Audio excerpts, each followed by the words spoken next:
Alright guys, welcome to another video, and this time I finally have a guest on my channel, Skides Games. Hey everybody, I'm here. So, Sacred Stones banner just came out of absolutely nowhere, just dropped on us the day before. It's Yeah, got Amelia, Ines, or how I feel like that's how you pronounce his name, yeah, you're good. And Tana. And I'd say at least two of them are really good. And I think Sky's got the two that I'm talking about. Yeah, Tana and Amelia, they're looking to be like the best out of the banner. Oh, yeah, I think especially Amelia. We'll start talking about her. Now, Amelia is looking to literally shake up the meta all by herself. A, by being an armored unit. B, by being a fast armored unit. C, having the killer axe, except with 3 extra might. I got that wrong in my last video. It's actually 3 extra might as opposed to the killer axe. And finally, D, and I'm talking about the big D, armored march. Yeah, yeah, Armored March is it's really awesome. I've been using it on my Amelia, leveling her up. I just haven't like my Effie with her, and so how it works is like at the start of a turn, if she's next to an armored unit, both her and the armored units get an additional movement space, and it lasts for the entire turn. So you can do like crazy shenanigans where you you have Amelia just run up, kill somebody, dance, have her kill somebody, and maybe her health goes down, and then you can like Wings of Mercy to her, and then have her like move an additional 2 more spaces to kill something. It's pretty awesome. Oh my god. Because the funny thing about the armored units in Fire Emblem Heroes is they generally all have a much higher BST compared to all the other units in the game. Like cavalry units also have below average BST, and that's all because of movement. So the reason why armored units can have such a high BST in the first place is because they can only move 1 space, and that's their glaring weakness. Right. So with Armored March, they're essentially going to make up for that weakness, make it go away, and they're just going to have extra free stats compared to infantry units who have the same movement when Armored March is in use. Yeah, it's really good. If you don't have this is just my opinion on this. If you don't have Hector and you want to do an Armor Emblem team, because Hector is kind of like necessary for Armor Emblem, you could run Amelia because she gets the job done. Minus the distant counter, but she's really good just for that skill. And even if you do have Hector, you could try to get her, and you can even fodder her just for that skill. Yeah, that's an idea. I would probably rather keep both Hector and Amelia because Amelia will be the fastest armored unit in the game. So it's actually pretty necessary to keep her on the team as that like speed check, I guess. Yeah. So that's probably the best thing you should do, actually. And then having Hector and then like a probably Zephiel and then maybe Effie on the team, that would probably be the perfect armor emblem at this point. And Yeah. with Amelia, I would probably be way more intimidated to fight armor emblem at this point than I would be horse emblem. Oh yeah, Horse Emblem is like everybody runs Horse Emblem, so it's so common. But now with this, it's gonna be kind of scary. So I just pulled a Raven out of a summoning. That was my free session. I guess despite Amelia probably being one of the best units in this this banner, I'm probably going to pass on this banner and not actually do any pulls on it, despite it having some actually really good characters. I'd say 3 of the 4 characters are very competitive in the meta in general, just as a blanket statement. Another good thing to keep in mind is that these new heroes aren't limited and they'll be added to the hero pool later. Yeah, that's very true. So there's like 2 days left for Hero Fest. Honestly, I would go for the Hero Fest banner. Yeah, if you absolutely have to spend orbs, you got them burning a hole in your pocket. Go for the Hero Fest while it's still up. It's kind of weird for me to recommend a banner, but it's really hard to argue against increased chances. Yeah. So the next character we ought to talk about is Innes. Now, he is really funny because he's just literally usurped the role of another bow user. And that person is Niles. Yeah. And basically, with the drop of a single banner, Niles has gone from being Niles to a crappy Innes. Yeah. Poor Niles, man.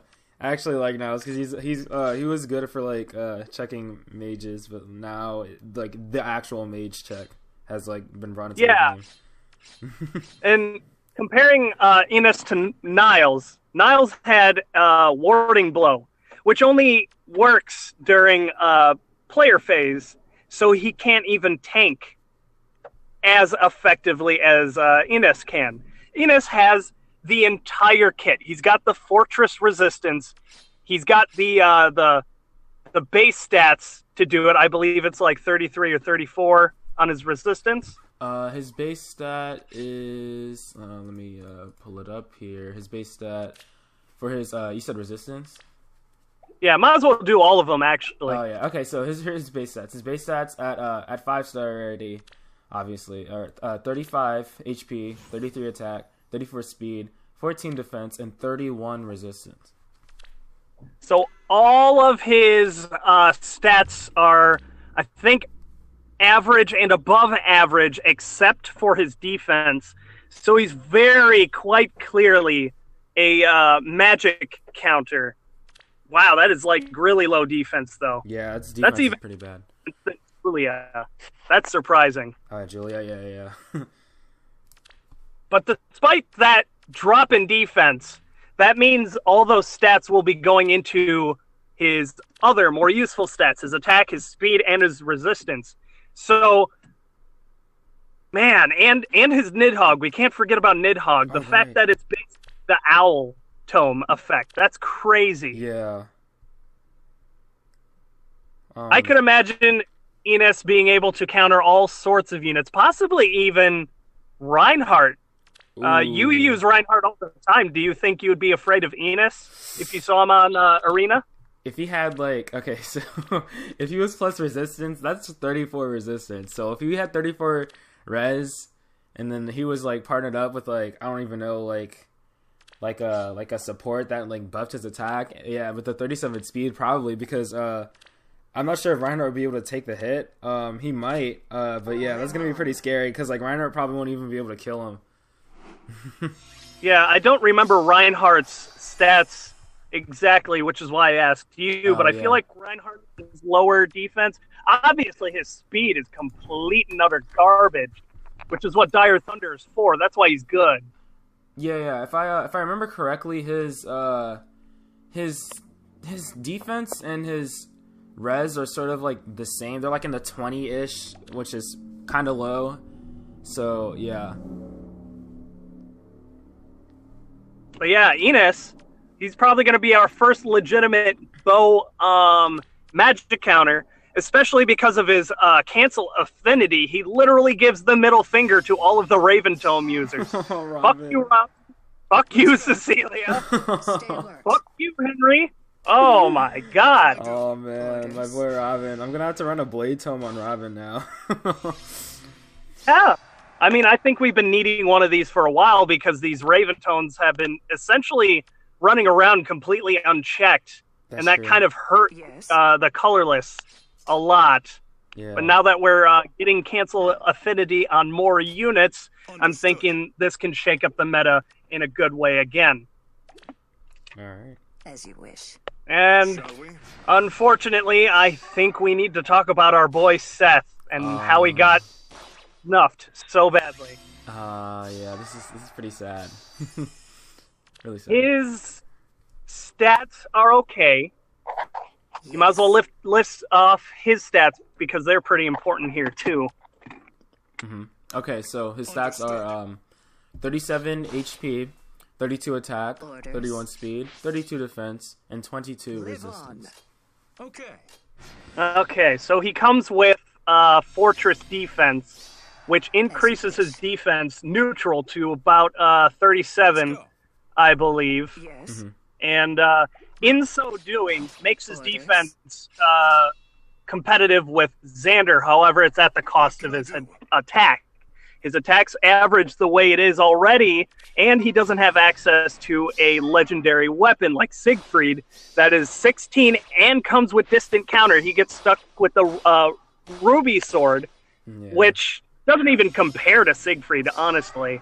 So his attack is suffering majorly. His speed is better than Xander, Okay. and it's kind of sad that we have to compare him to Xander, but he's the standard because everybody should have him. Mm-hmm.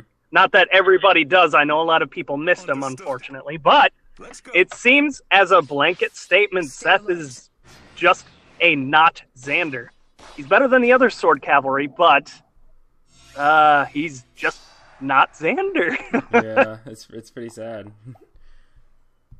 His kit does suggest that he gives the middle finger to units like Hector Shall we? very, very hard, being the Ruby Sword, his Orders. competitive attack and defense with speed, and his seal attack and defense. What can I do? But that's probably about it. That's really specific for a kit and stat build. What do you Yeah. think? I feel like he's just okay, but he could have been better. A lot of people are saying actually pointed out that he starts the game with a silver lance because he's like the OP like horseman that you get at the beginning of every Fire Emblem game. So he starts off with the silver lance, Understood. and people were sort of complaining like, why doesn't he use silver lances? But we already got like Berkut and Clyde. Oh man, and, we like, have so many. yeah. So I understand why they gave him a sword, and I kind of like it better than him having a lance. To be fair, he came with sword. Well, he was a promoted unit. He had access to other weapons, so Yeah. it's not like it doesn't make sense. And I'm really glad they didn't spit out yet another Lance cavalry unit. Oh god, So yeah. many of those. So many. Too many. It's way too many, but it's perfect. So. All right, I'll let you start off the next one. And I think you know who this is, especially because you're just itching to gush about her. Yeah. All right. So, my girl Tana is Yes. looking pretty good. All right, like in more ways than one. So, she let me read off her stats real quick. All right. So, she's got 36 HP, 34 attack, 36 speed, 25 defense, and 25 resistance. Now, my Tana is plus speed, so she has 39 speed, which is already it's freaking ridiculous. Although she's minus resistance, minus res is only like 22, so it's honestly not even that bad. To give everybody else perspective on Tana, who don't know exactly who she is or what she does with her skills, she's basically a flying Lucina. High attack, high speed, and below average defense and resistance. Yeah, it's pretty insane. I don't think she'll replace Cordelia, but she'll do really well with maybe something like a fire sweep lance. But her weapon that she comes with is already like really good. It's called a Vidofner, and it gives her that one. Yeah. You can keep this one because like it's honestly not that bad. It gives her +7 defense when she gets hit by a sword, axe, or a lance. So basically, yeah, that's like really good. Not that bad, you say. Yeah, It is a 16 might lance Oh yeah, that's with it. an ability that gives you +7 defense. Yeah. No, I forgot. Yeah, the tax stat is ridiculous on it. Absolutely. Yeah. So Tana here is competing for essentially the #1 spot in this banner. I feel like Amelia takes it, but Tana is so very close. Yeah. She is essentially the perfect player phase unit. She's got essentially the same build as Lucina, except she's got the maneuverability and the ability to take a hit on the enemy phase because of her weapon. Yeah. +7 defense is nothing to screw around about. That is not. Yeah. Like, oh man, especially if you have like a plus defense Tana or something, that'd be absolutely ridiculous.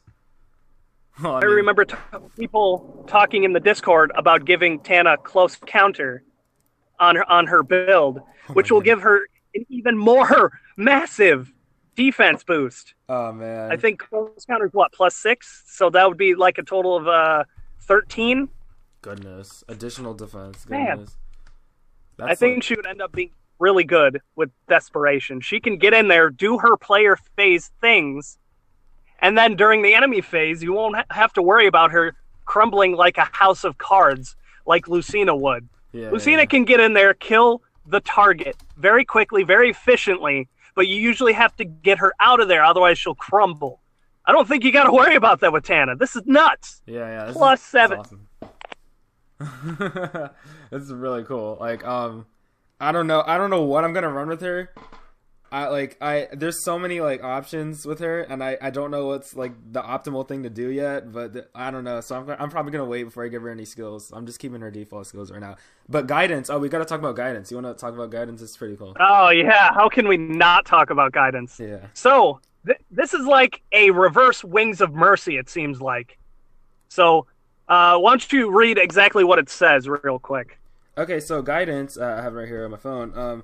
Infantry and armored allies within 2 spaces can move to a space adjacent to this unit. Yeah, I like how it says not cavalry. Because cavalry wouldn't even be able to make use of it anyway, because if they were within 2 spaces of said unit, they could just, actually move there instead. Yeah. They'd already be next to her, and like, what if she's like, and it's better just for infantry units because like you can place them on top of like forests and stuff, and like horse units can't do that. So Yeah, that too. How are we doing on time, by the way? we are 17 minutes in. Okay. And we got about 2 minutes left before we hit the ending mark. Oh yeah. So yeah, guidance. So I think we'll talk about guidance and then kind of do some closing remarks. Yeah, guidance, really cool, really good ability. I got bodied by guidance in the single player maps because I didn't really or the story maps because I didn't really understand how it works, and then I saw it in game and I got destroyed. So it's really cool. There's a lot of shenanigans you can do with like armored march and guidance, and I'm excited for it. That gives them a whole new level of mobility that they never had to experience without using their support skills all the time. I know. It's This sounds like it could actually shake the meta quite a bit. Much better than some of the past banners that we've had with the summer units. It seems like that this new banner here is actually coming out with a lot more skills and abilities that are threatening to shake what we see in Arena all the time. Yeah, exactly. It's pretty cool. Yeah, I was thinking about ways they can reverse the meta. I have another idea, but I don't know if I should say it here or not. But yeah, this is also really good, increasing like movement. We'll save that for later. Yeah. So, what do you think about this banner as a whole? I think this banner, like, if I had to give it a rating, I'd say it's honestly like the 2 units, Amelia and Tana, make it really good. I'd say like at least an 8 out of 10. Get it? Because Fire Emblem 8 Sacred Stones. No, so yeah, this this banner's really good. Bad fun. Yeah. I'll recommend to generally pass on this one just because of the heroes being put in the normal pool anyway. And I know I harp on this often. I haven't actually spoke on it quite yet. That'll be a future video, probably in the next day or 2. But CYL is coming, Ooh. and you're going to need your orbs for that. I promise you. And that should be fun. There's a reason why they're not telling us about it. It's so we don't save for it. That is what they're doing. That's so that true. is the thing. That's so true. Alrighty, guys. We'll see you in the next one. All right, bye-bye, guys. See you later. All right.